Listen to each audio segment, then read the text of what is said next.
Hi everyone, welcome back to the channel. Today I'm going to be talking about MP7 gas blowbacks and a conversion kit that you can turn an AAP01 into an MP7.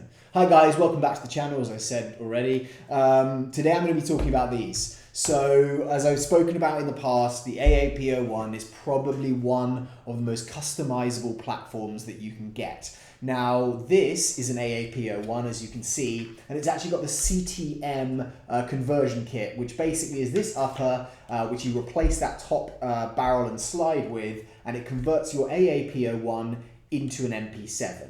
Now, it looks very, very cool. I will give you a quick comparison. This is another gas blowback MP7. This is not a conversion.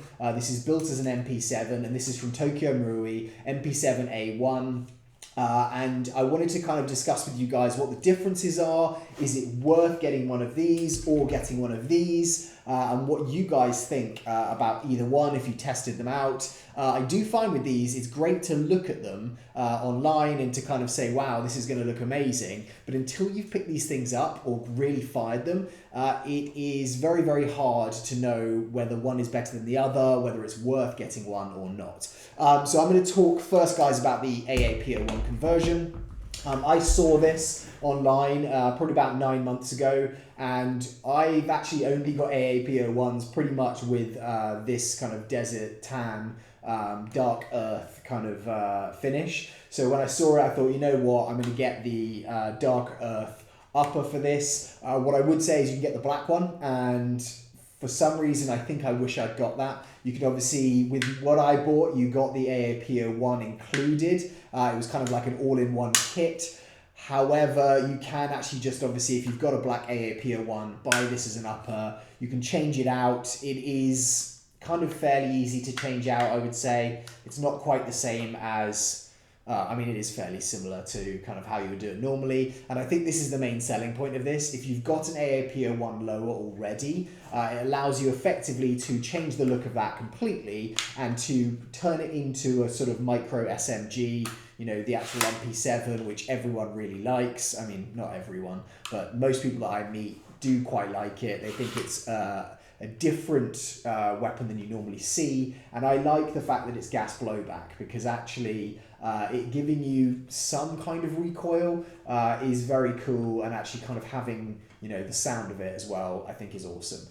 So guys, when I got this, I was very excited. I kind of saw it coming in the mail after I'd ordered it, and I have to say I was fairly disappointed.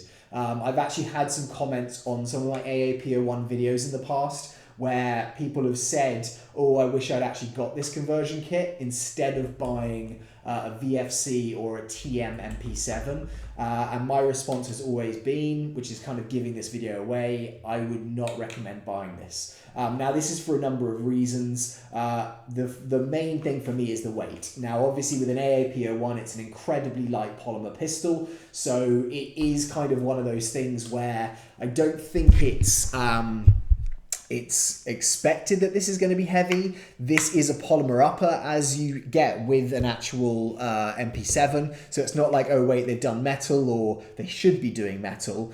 But it is very, very light. That's not just with the mag in. I mean, it is with the mag in. But obviously you've kind of got that Glock mag, this being an AAP01 or a Glock variant. But it's very, very light. It is kind of top heavy, but I would say, I mean, you can kind of throw this around. I wouldn't be too worried about dropping it because it will probably bounce, but that might be a plus for you guys. I don't know. For me, it's not, because it doesn't really have the same realism as a kind of proper MP7 replica does. So that's kind of my first gripe with this. The other thing is that your rails are plastic. So on this, you've actually got metal rails all the way around, whether that's your side Picatinny, your upper Picatinny, well, that's kind of what you've got on these. These are all plastic. So I think if you wanted to, you could probably buy a metal version and replace it.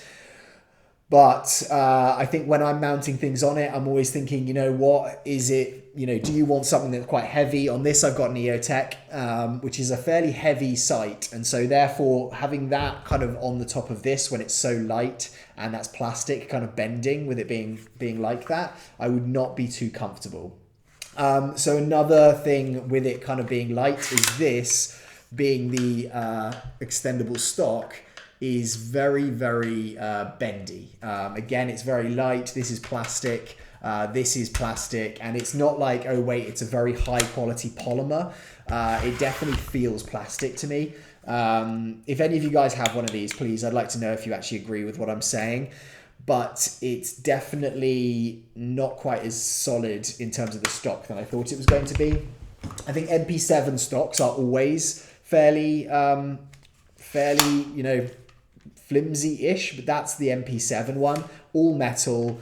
This is a lot more solid. It's kind of like a rubberized polymer, and this is a lot more solid. If I'm kind of shouldering that, it doesn't feel like it's going, whereas with this one, it is, you know, if I'm doing it, it also has double-sided release, which is not on the normal TM MP7 that I'm aware of. So that is a little bit odd to me as well. It actually might be. It's just I've got this back plate on it. Let me know if you guys know about that. But the it's kind of got this double release, and that is just not ideal. If I'm shouldering that, I mean, it's solid enough, I would say. I wouldn't say, look, that's going to stop you from buying it, but it's not quite the same. It has got the same where you kind of see actually the stock, like the extensions actually kind of are running along the top. It locks in. But this is obviously a different angle than the MP7 grip. That's very vertical, and this is obviously your kind of AAP01 angle. I mean, just to give you guys a kind of look, hopefully that's actually quite helpful, where I'll try and keep them in line so you can see. That's kind of the difference in terms of what they're looking like. This is very functional. It works in exactly the same way. It locks into place. Again, though, it's not perfect. It's just, again, it's a little bit wobbly. Again, I don't think that would be an issue when you're using it. And it also does have, it's kind of an attachment on here. So I think that this is probably going to be one of the later MP7 models where they've got a Picatinny and you're attaching the grip. Some people might like that. It is more versatile that you can change it out. But I would say if you're looking at others, not the MP7 A1 from Tokyo Marui, you can get like the VFC version. I believe it's the navy, where you have that polymer rail underneath, and it's not just kind of built in. You can remove it if you want to, but you can put any attachments on it, which obviously I think is great. Just also, guys, on the weight, I mean, this is probably, I don't know, 3 to 4 times heavier, if not more. You know, I like that. Just to let you guys know, that's going to be the situation. Other things that I'm not a big fan of on this, sorry, this is just kind of me giving my opinion on this. You guys may think I quite like that and that's different, but for me, this doesn't really work very well. The fire selector. Now on this, you've got a dual-sided fire selector. You know, you're going semi and then you're going full auto. Same is on there. So if you're left-handed, you're right-handed, it doesn't matter. This is your typical AAP01. So you're actually racking back sorry, I'm going to kind of like pull back this. And actually, if I remove this, then I can do that. I can actually kind of look and see that it's the usual, sorry, that's actually the attached.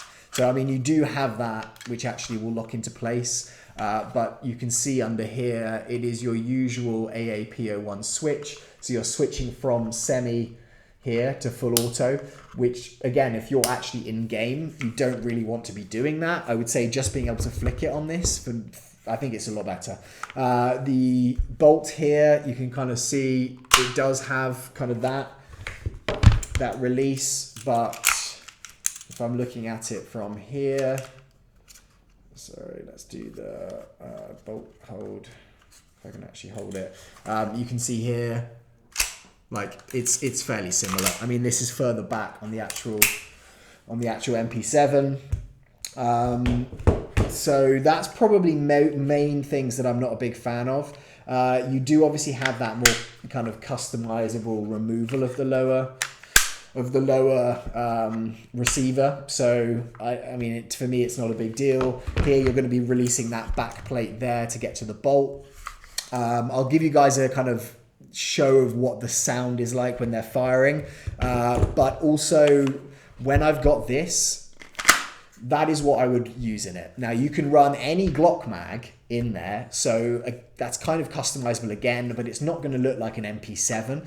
But that's me with an extended, you know, kind of Glock 18C style mag, 50 rounds. You know, I don't think that really looks like an MP7. To me, that doesn't. Anyway, to give you the comparison to what it does look like, that's the curved mag. And so, you know, I just like actually think this looks like an MP7.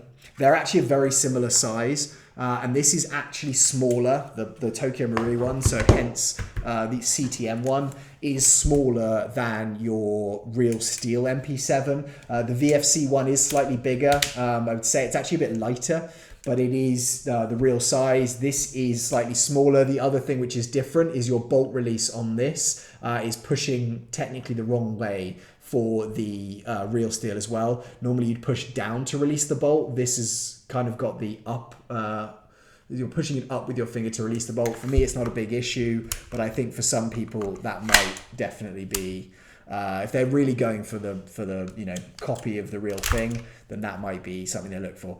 You've got the lock back when you've got a mag in here. I'm going to show you guys what the sound is like. So that's what you're doing here. It's kind of similar with this. Sorry, that's a bit awkward. Your release on this is a push down, but you're not doing it with your finger that you would do. And your safety is there. Safety is obviously, you know, on the selector switch here. So I'm going to release that. I'm going to try and hold back both bolts. So I'll give you the CTM one first. So it's a good sound. I mean, it's not as in any way like that doesn't sound like an MP7. This is the Tokyo Marui. It's just got that kind of louder clanging, which I prefer, again. So that kind of is basically my overview of both of these guys. I'd love to know if you found this of value and you actually think, you know what, I'd go for the CTM. Just to finish with, I'm going to go over prices. This is going to be around $350. Now the mags are expensive. I believe you're paying about $50 for the mag. So you're looking at kind of like $350 starting, and then an extra $50 per mag, and you're probably going to want to run quite a few. There is, you know, a good amount of, it's probably 50 rounds in that. I think it's 45, something like that. But if you're really using it as a gas blowback, you'd probably want to get quite a few of these and use them.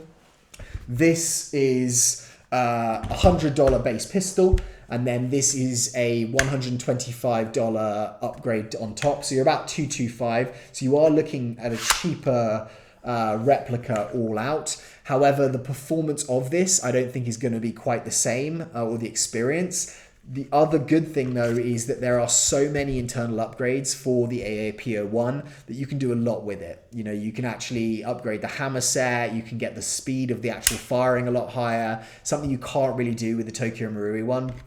So that, again, is kind of a thing in its way. These, again, are over $50. So it's going to be a similar price for the mag. This is going to be probably $100 cheaper, but it's all plastic. You know, you can kind of wiggle it around.